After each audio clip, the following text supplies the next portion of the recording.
Very fresh. Very fresh ang akong okra. Tapos, parisa na nataukuan.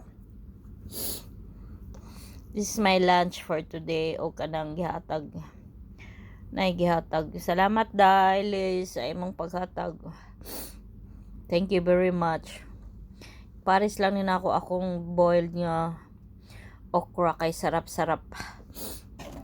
Tapos na ay rice nga gamay. Rice.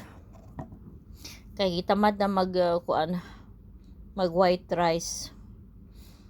Kay fried rice unta na ako no time na kay I'm very hungry na. Kani na lang kauno nato. Very delicious. Very delicious okra.